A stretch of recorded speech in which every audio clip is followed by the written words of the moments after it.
Magandang umaga po. Sir, may we have more details about Senator Bato de la Rosa?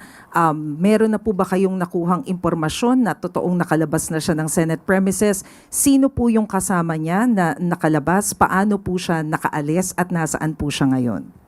Sino po ba? Well, gaya po ng sinabi ng ating pong Yusek Claire Castro, we have yet to validate kung ano po yung report. Baka maganda po sa Senate po natin itanong, sa Senado, sa Office of the SecGen, at po sa OSAA din po, dahil sila po ang makakakita talaga kung may actual po na paglabas o pag-alis po ni Senator Bato. Umaasa rin po kami sa aming mga nangarinig na balita at lumalabas po sa social media. But may we know kung ano po yung directives ni President Marcos when it comes to arresting Senator Bato?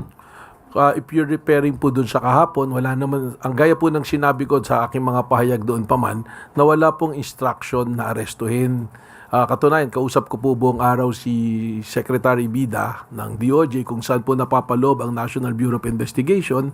At ang sabi lang po, respondihan namin yung kahilingan ng GSIS, subalit hindi kami mag-a-approach kahit po nga dumaan doon si Senator Bato ay ang ano namin is to monitor sapagkat alam po ni naman nating lahat na mayroon pong kaso na ongoing ngayon sa Supreme Court at wala man pong TRO, pero from the point of view of lawyers po, gaya ng DOJ, 3 araw lang, 72 hours po yung binigay na palugit para po sumagot yung kampo ng gobyerno at ang kampo ni Senator Bato. Kaya ang tingin po natin dito ay magkakaroon kaagad ng mabilisang resolution po ang ating pong Korte Suprema na mas mabubutihin po natin na huwag muna pong kumilos ng hindi naaayon sa magiging direksyon po ng Korte. Ano po?